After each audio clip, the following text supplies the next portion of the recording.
Entendi. Eu não acredito você pode melhorar tecnicamente, mas nenhuma faculdade faz uma pessoa artista. Não. Eu tô vendo que você colocou o livro nesse sentido de que você já tem uma terceira edição. Tenho. Já tem? Tenho. Porque eu pensei numa trilogia. Esse primeiro livro chama-se Colapso Azul e tem o subtítulo de Um Olhar Particular sobre o Autismo. Sim. Ele é um livro que é quase uma apresentação. Eu falo um pouco sobre vários É assuntos uma biografia? dele. É uma autoficção que a gente chama. Sim, Né? É uma biografia, mas a forma a qual eu conto, né?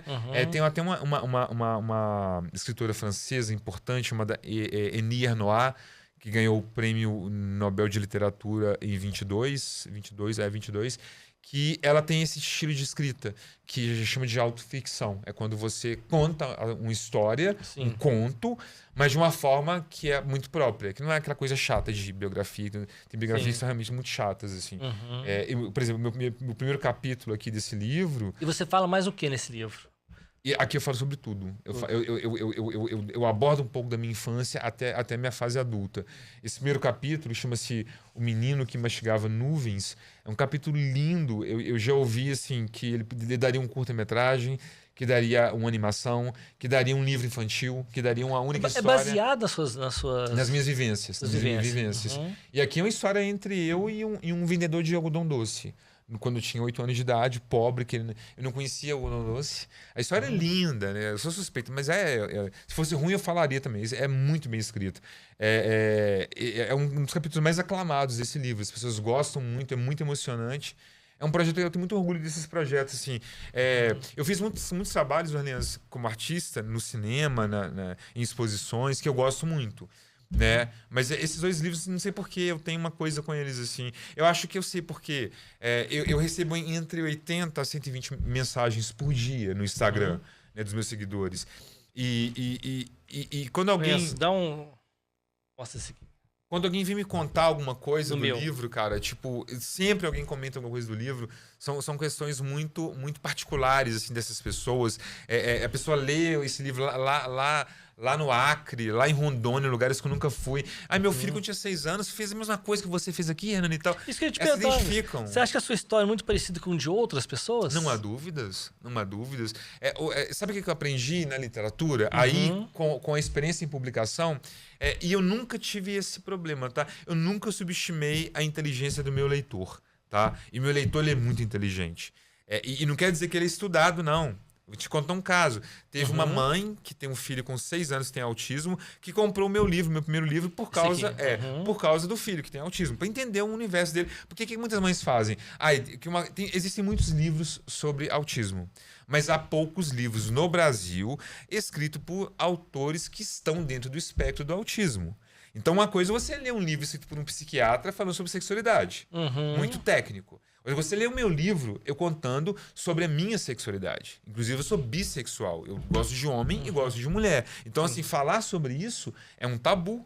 Então, assim, quando a pessoa ela vai ler as minhas experiências, as coisas boas e ruins que eu vivi... Você colocou isso nesse livro aqui. Sim, ele é muito pesado. Ele é muito pesado. Assim, tem uma missão... É lindo, é poético, mas não é livrinho. É livro mesmo. A pessoa lê e fala, peraí.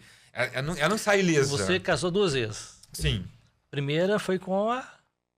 Com a minha mulher, Ana Paula. Ana Paula. Você conviveu com ela durante... 9 anos. 9 anos. Vocês não tiveram filhos? Não tivemos filhos. Tiveram filhos. Não. Aí no segundo casamento você casou... Foi com um cara, com o Rafael, que durou 4 anos. 4 anos. 4 anos. E agora você tá solteiro, não tem namorado, não tem namorado? Atualmente tô solteiro. Eu nunca fico muito tempo solteiro. Minha mãe fala que eu fiquei 1 ano solteiro. Nossa, que um recorde, porque desde os 12 anos eu namoro. Né? E eu namoro e eu tenho uma questão de ter relacionamentos muito duradouros. Eu acho que porque eu não sei mentir, o autismo é muito comum no autista ele não saber mentir. Então eu não sei enganar, né? Sim. Então eu tô com a pessoa num lugar, falo que tô no outro, entendeu? Eu não entendo isso. Então assim, isso é uma pedra preciosa, viu? Não mentir, acho que sim, não enganar. Exatamente. Então, tipo assim, quem não consegue mentir, não consegue enganar, então não consegue trair. Você acha que é isso que as pessoas procuram na outra, no parceiro ou na parceira? Não enganar, ser fiel, ser leal? Você acha que é o primeiro perfil que a pessoa se procura dentro da pessoa? Não, eu acho, eu não sei. A primeira coisa que eu busco numa pessoa, eu acho que são os déficits que eu tenho em mim. Sabe? Eu acho que eu busco na pessoa o que eu não tenho de bom. Pra tentar pegar um pouco daquilo para mim, assim, sabe?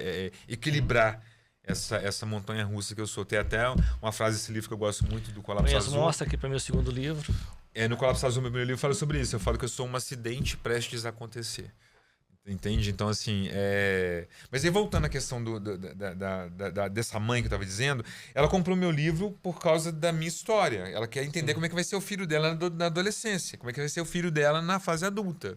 O menino tem 6 anos. E ela me relatou, em mensagem no Instagram, que ela leu o livro e que ela ficou apaixonada com o primeiro livro, o Colapso Azul. E que aí a mãe dela, que é a avó da criança, pegou para ler. Mas nunca tinha lido um livro na vida, essa senhora. Que era uma mulher muito simples, não sei o que e tal, que foi pouco alfabetizada. Mas que ela gostou tanto do meu livro, que ela começou a ler Machado de Assis, Drummond. Ela começou a ler outros títulos. Quer dizer, de uma leitura quase que obrigatória, porque o neto tem autismo, ela leu... buscar conhecimento, né? Olha o poder da literatura. Então, assim, o poder da arte, né? Então, assim, eu tenho mensagens, Orlens, que eu recebo, e também no meu blog, que eu falo conosco no meu blog Luz Azul, que são, assim, que são transformadoras. Embora eu venda muito, né? Esses livros vendem muito, sucesso para mim não é ter dinheiro. Sucesso para mim é você ser útil para o outro. Especialmente aqueles que você não conhece. Que é muito fácil se você ser útil para o seu irmão, para o seu amigo, para sua mãe, para o seu pai. Agora, ser útil para gente que eu jamais vou conhecer. Isso que é interessante, sabe? Então, assim, tem um relato que eu quero falar também de uma mãe da Bahia que tem um filho de 17 anos que é autista nível 1 como eu e é bissexual, que leu esse livro. E que o pai desse menino estava distante dele porque descobriu a bissexualidade do menino. E que ela leu esse livro, que é sobre autismo e sexualidade e tal, e que ela percebeu que o livro estava sumindo. Ele aparecia em lugares diferentes da casa. Aí um dia, ela acordou de madrugada, o marido dela não estava na cama, e ela foi beber água e viu ele na sala lendo o livro. Aí ele tampou o livro assim, e fechou e guardou assim. Ah, tá escondendo por quê? Aí você debateu um papo com ele. E disse que estava muito emocionado. E ela falou que ele não era um homem de chorar, que ele era muito machista. E o rompimento que tem entre ele e o filho é justamente por causa da condição sexual do menino, que gosta de meninos e meninas. E no meu livro eu falo de um distanciamento que eu tive com meu pai entre os 14 e 19 anos. Que não foi pós minha sexualidade, foi por outras questões. Que me fez muita falta. Sabe? Entendi. Tem até uma frase que é escrita, manuscrita, que tá até aqui na capa interna do livro, tá vendo? Lê para os nossos ouvintes. Lê ele para mim, quer que você lê? Não, lê você. Acho melhor você ler. Pensando nele, no meu pai, eu sou o garoto satélite, observando a Terra e vivendo experiências em microgravidades. O meu rosto não está molhado. O ato de chorar no espaço não é possível. Os olhos até produzem lágrimas, mas elas se formam como bolas líquidas. Lágrimas espaciais mesmo? Espaciais não caem, elas flutuam no espaço.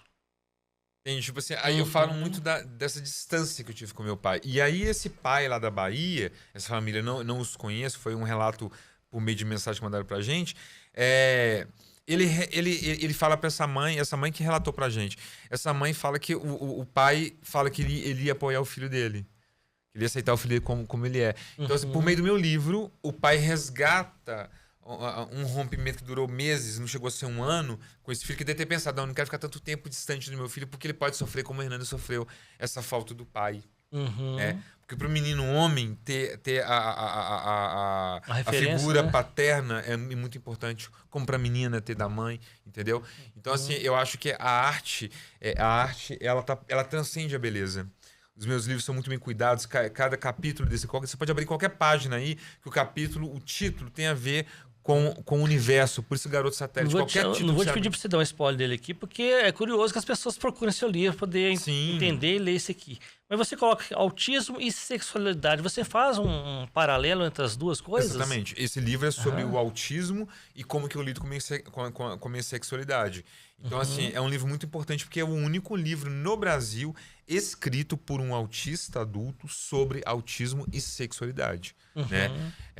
E aí eu falo das minhas experiências, de quando eu perdi a virgindade, de quando eu comecei a ter interesse por sexualidade, eu falo sobre abuso, eu falo sobre assédio.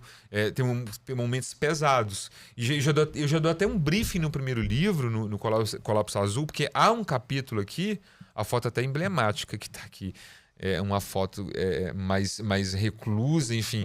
Tem um capítulo que é muito forte, chama-se O Demônio Tinha Olhos Azuis, que é um relato de abuso. Então, assim, eu falo muito para os pais, assim, eu fui um menino muito vigiado, muito bem cuidado.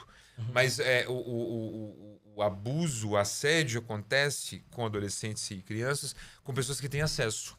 É um vizinho, é um amigo da família quem tem acesso. E hoje é um pouco pior. Porque não é só uma questão do acesso físico. Tem o acesso virtual. Às vezes seu filho tem 14 anos... Hoje que mais está tendo. Seu filho tem 12 anos, está conversando com a menina de 11... Mas essa menina de... Isso no Instagram, por exemplo. Mas essa menina de 11 é só uma foto do menino de 11. É um cara de 90 anos lá no Japão. Em qualquer lugar do mundo.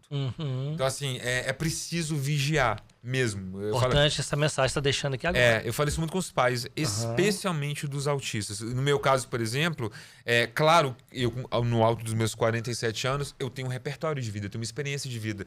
Mas eu não tinha uma facilidade de ler as intenções das pessoas. Né? Então, assim, eu tendia a acreditar em tudo que me falavam. Então, você acaba sendo uma presa fácil pro assédio. Entendeu? Então, assim, eu acho que os pais têm que estar muito atentos a isso.